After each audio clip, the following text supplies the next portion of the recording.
My mom forgot to set a place for me at Thanksgiving. Said there weren't enough chairs. But my cousins plus one got a seat. I didn't argue. I just picked up the pie I brought and walked out. Then I canceled every streaming service and did what made them scream when they found out the next morning. My mother has a way of making everything about her. If she's hosting, you better believe the entire day will revolve around her comfort, her preferences, her image. I used to excuse it, telling myself she didn't mean to be selfish, that she just had a lot on her plate. But after years of watching her bend over backwards for certain people and barely glance at me, I realized it wasn't accidental. It was selective. She chooses who gets her attention, her energy, her care. And I've never been one of those people. I still showed up every holiday though. I brought food, helped clean up, chipped in for decorations she couldn't afford, and never once showed up empty-handed. This year was no different. I walked in carrying a pecan pie I'd baked that morning, already planning to help with the dishes before leaving. The dining room was set up like a magazine spread. The mismatched crystal glasses she brags about, the special plates she only uses twice a year, the linen napkins she makes me iron. There were name cards at every single place setting. Every single place except mine. I asked where I was supposed to sit. She didn't even pause while basting the turkey, just said there weren't enough chairs this year. Like that was the end of it. It might have been believable if I hadn't just counted 11 seats, exactly the same number as last year. Except now, one of those seats was taken by my cousin's brand new girlfriend, someone none of us had met before today. She was sitting there chatting like she'd been part of the family forever. It hit me in that moment. My own mother had made a choice. Given the option between me and a stranger, she picked the stranger. I glanced around the room, half expecting someone to notice, to say something. No one did. My dad was too busy carving ham. My younger sister was scrolling on her phone, probably waiting for someone to post a picture of her perfect Thanksgiving outfit. My cousin was pouring his girlfriend wine like she was royalty. I stood there with the pie in my hands, feeling like an intruder in my own family's house. There wasn't a scene. I didn't argue or demand a spot. I didn't give them the satisfaction of seeing me upset. I just walked over to the table, picked up the pie and headed for the door. Not one person stopped me. When I closed that door behind me, it wasn't just about leaving Thanksgiving early. It was about finally understanding exactly where I stood in this family, and what I was about to do next. I woke up the next morning with that same heavy knot in my chest. It wasn't sadness, not exactly. More like a sharp, steady reminder that I'd been foolish for so long. I kept telling myself my mom wasn't intentionally selfish, that she just didn't notice how she treated me differently. But now I knew better. She noticed. She chose. And I decided I was done paying for the privilege of being invisible. I made coffee, sat down at my laptop and started with the biggest cut. The mortgage payment. For years I'd been quietly covering it every month. Mom would call about how the bank was being difficult, or how they'd just come up short again. She always made it sound like the roof over their heads depended on me. I believed her. Not anymore. I canceled that payment first. Then I went down the list of every little luxury they never acknowledged I paid for. Netflix, Hulu, Disney+, HBO, Spotify. All gone. Not paused, not downgraded. Deleted. It wasn't an impulsive move. I sat there and thought about it. About the way I'd stood in that dining room holding my pie while a stranger filled my seat.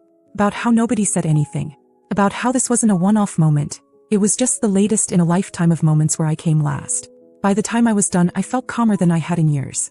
I wasn't lashing out. I was correcting a mistake I'd been making for far too long. It didn't take long for the fallout to start. My sister texted first, asking why Netflix wasn't working. A few minutes later, my dad called saying Mom couldn't get her show to play. He wanted to know if I'd accidentally changed something. I told him it wasn't an accident. I'd canceled everything. And while we were on the subject, I wouldn't be paying the mortgage anymore either. I could have just stopped quietly, let them figure it out on their own. But I didn't want them thinking it was some oversight. I wanted them to know this was deliberate. That it came directly from me. He went quiet for a while before asking why. I didn't give a long explanation. I just said last night had made it clear exactly where I stood in this family, and I wasn't going to keep spending my money to stay in that position. By lunchtime, the messages were rolling in. Mom guilting me about abandoning them, Dad trying to bargain, my sister chiming in about how I was overreacting. Every one of them missed the point. This wasn't about the TV shows or the bills. This was about years of being pushed aside only to be pulled back in when they needed something. For the first time, I wasn't stepping back in. And something told me they weren't going to take that quietly. By the second morning after Thanksgiving, I knew they weren't done. The first wave of guilt and bargaining hadn't worked, so it was time for my mom to pull out her favorite tactic. Sending in Emily. Emily has always been the golden child. She didn't earn it. He didn't have to. From the day she was born, Mom treated her like the sun the rest of us were supposed to orbit. If she forgot to pay a bill, there was an excuse ready. If she blew through money, there was sympathy and reassurance. And if I so much as hinted that things felt uneven, Mom would look at me like I was jealous, bitter, or both. So when Emily's name popped up on my phone, I already knew this wasn't a social call. She started soft, asking if I was okay after leaving Thanksgiving. I could hear the fake concern in her voice, the kind where she's pretending to check on me but is really just gathering information for Mom. I told her I was fine. That was all she needed to pivot into the real reason she called. According to her, Mom was really hurt about the way I left. Dad was under a ton of stress now that the mortgage payment was gone. And apparently my canceling the streaming services was punishing everyone over something small. That was the word she used, small. I let her talk because I knew there was more. And there was. She said I was putting the whole family at risk by refusing to help, and that she hoped I realized how selfish that looked. She spoke like I was an outsider, some distant relative cutting ties out of spite, not the person who had been bailing them out for years. I reminded her, slowly so there was no misunderstanding, that those responsibilities had never been mine. I stepped in out of kindness. I stayed in because I didn't want to see them lose their home. But at no point was I obligated. She didn't like that answer. Her voice got sharper as she accused me of blowing up over a seating mix-up. That's what they were calling it now. A mix-up. I told her it's not a mix-up when there's enough room for a stranger but not for me. That's a choice. And it's one you remember. She went quiet for a moment and then she delivered the line I knew she'd been sent to say. Mom had been crying all morning. She said it slowly as if each word was supposed to land like a weight on my chest. And then she asked if I was happy now. It was exactly my mother's style. Not an apology, not even a real conversation. Just an emotional grenade tossed into my lap. I didn't take the bait. I told her I'd made my decision, and nothing about this conversation had changed that. Then I ended the call before she could try another angle. I sat there for a while after, letting the silence settle. I knew my mother well enough to understand this wasn't the end. If Emily couldn't guilt me into reversing my decision, Mom would try something bigger, louder, and harder to ignore. And when she did, it wouldn't just be aimed at me, it would be staged for an audience.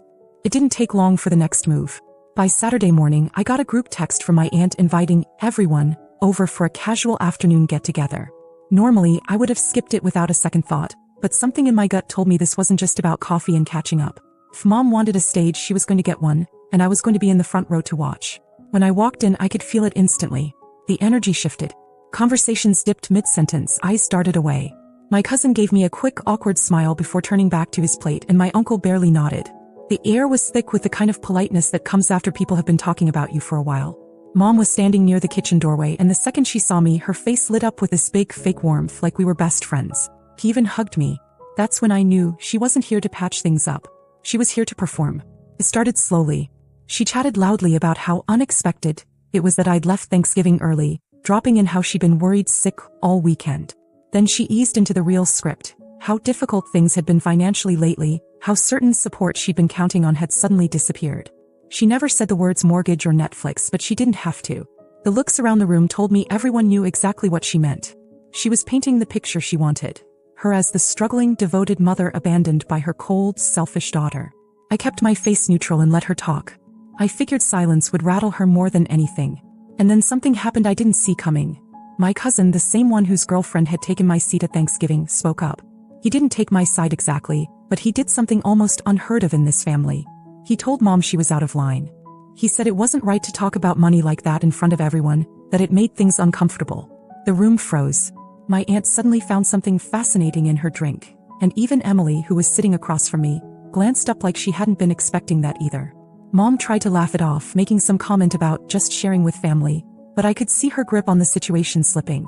That's when I decided to take my turn. I didn't raise my voice. I didn't get dramatic. I just said, clear enough for the whole room to hear. If we're going to discuss this in public, let's be clear. I'm not your safety net anymore. You made your choice at Thanksgiving. I made mine the next morning. That's it. You could have heard a pin drop. Mom's smile didn't break, but her eyes gave her away. She muttered something about checking the food and disappeared into the kitchen. I stayed another 15 minutes, sipping coffee while pretending not to notice the sideways glances. I knew that the second I left, she'd be on the phone to Emily, rewriting the entire scene in her favor. What I didn't know yet was that her next move would make the Thanksgiving seating stunt look tame, because she was about to pull something so invasive and calculated that even I was stunned. 2 days later, I was buried in work when my phone started lighting up like something was on fire. 3 missed calls from Emily, 2 from Mom, 1 from my aunt. Then a text from a number I didn't recognize. Your mom's looking for you. You might want to check Facebook. I opened the app and my stomach dropped. Right there at the top of my feed was a long, dramatic post from Mom. She didn't use my name, but she didn't have to. Everyone in our family and most of our friends knew exactly who she was talking about. She'd written about how some people turn their backs on their family during hard times, how some daughters forget the sacrifices made for them, and how the holidays always reveal who truly cares. It was dripping with martyrdom, each line crafted to make her the victim and me the villain. Then I saw the photo. It was an old picture from years ago, me at a summer picnic smiling with my arm around her. I looked like the perfect daughter in it. And now it was being used as a prop for her public pity parade. The comments section was already filling up. People I hadn't spoken to in years were chiming in with sympathy, calling her strong and inspiring. A few even offered her money. One woman I barely knew wrote that kids these days have no respect, and that she hoped I came to my senses. My favorite was some guy volunteering to talk to me as if I was some rebellious teenager instead of a grown woman who'd been paying her parents' bills for years. I sat there for a solid minute, my hands shaking, not from hurt but from a kind of anger so clean it almost felt cold. She wasn't just trying to guilt me now. She was trying to publicly shame me into compliance. So I didn't send her a private message. I replied right there for everyone to see. I wrote that if she wanted to share the truth, she should post the part about how she gave my seat at Thanksgiving to a stranger, how I'd been covering her mortgage for years without a thank you, and how I decided I was done being treated like a walking bank account. I told her she could take my image out of her sob story or I'd be happy to post receipts, literal ones, screenshots, payment records, messages. Then I hit send and closed the app. It took less than 5 minutes for the post to vanish. 10 minutes later, Emily was calling again. I let it ring out. The silence that followed wasn't the same as before. No rapid-fire texts. No guilt-tripping. No "we're worried about you." Nothing. That's when I knew Mom wasn't dropping it. He was just regrouping. And I had the sinking feeling that the next move wouldn't come directly from her. It would be through someone else. Someone she thought I couldn't ignore. The next move came a week later, and just like I suspected, it didn't come directly from Mom. It came from my dad. He showed up at my apartment without warning, knocking like it was an emergency. I considered not answering, but curiosity got the better of me. He was standing there holding a folder. Not bills, not letters, but a printed list of expenses. Groceries, utilities, house repairs. He said Mom was too upset to talk to me and that he'd come to work something out. The way he said it made it sound like this was some sort of negotiation, like I'd made an impulsive decision and just needed the right nudge to reverse it. I told him there was nothing to work out. I was done. He started in with the same lines I'd heard before. Family doesn't turn its back, we've always helped each other, you'll regret this someday. Only now there was a sharper edge. He said the house could be at risk without my help, and he made it clear that if that happened, people would know whose fault it was. That was the moment I knew there was no salvaging any of it. This wasn't about misunderstanding or hurt feelings. This was about control. I told him I wasn't interested in being part of their lives anymore. Not in a limited way. Not with boundaries. Completely out. I said they could keep the younger, golden daughter as their source of pride and the cousins plus one as their guest of honor every holiday. I was done being the quiet, dependable one in the background who kept the whole thing afloat. Then I handed him his list back, closed the door and locked it. That night I blocked them both. Numbers, email, social media, everything. I even called the bank to make sure they had no access to my accounts. In the days that followed, I got messages through mutual friends. Some angry, some begging, some pretending nothing had happened at all. But none of them mattered anymore.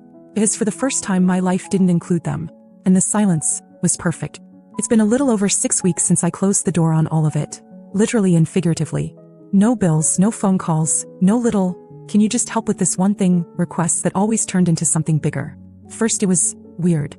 The silence felt heavy, like I'd muted a sound I'd gotten so used to that I didn't notice it until it was gone. But after a few days that silence started to feel clean. Peaceful. I'd assumed that would be it. They'd be angry for a while, tell their version of the story to anyone who would listen and eventually stop. And for a while it seemed like that's what was happening. Then last week happened. A mutual friend, someone who's always been neutral, sent me a message out of the blue. She said my parents had contacted her directly, asking questions about me. It wasn't small talk. It was very specific. Where I was working now, who I'd been spending time with, whether I was serious about anyone. It didn't feel like curiosity. It felt like reconnaissance. My first reaction was irritation, but underneath that was something colder. The realization that they're still trying to keep a thread tied to me. Not openly, not through direct contact, but quietly. It's like they can't stand the fact that I've stayed gone, so they're circling around, hoping to find an opening. It made me wonder if they're looking for something to use against me, or if they're just desperate for a way back in without having to admit they were wrong. Either way, it only confirmed that I made the right decision. Aside from that, life has been calm. I've been able to focus on work without my phone buzzing with mini crises. I've spent time with friends who actually want me around, not because they need something from me but because they like my company. I celebrated my own version of the holidays. No assigned seating, no strangers taking my spot, no pretending. So far this is where it ends. I don't know if there will be another chapter. Maybe they'll eventually let it go. Maybe they're just regrouping for whatever their next move is. I've learned not to assume either way. If something new happens, I'll be back here to tell you exactly how it went down. For now, I just want to say thank you to everyone who's read, commented, and sent me messages over the last few weeks. Your support hasn't just made me feel less alone. It's made it easier to stay firm when part of me wanted to cave. And no matter what happens next, I know one thing for sure. There's no going back.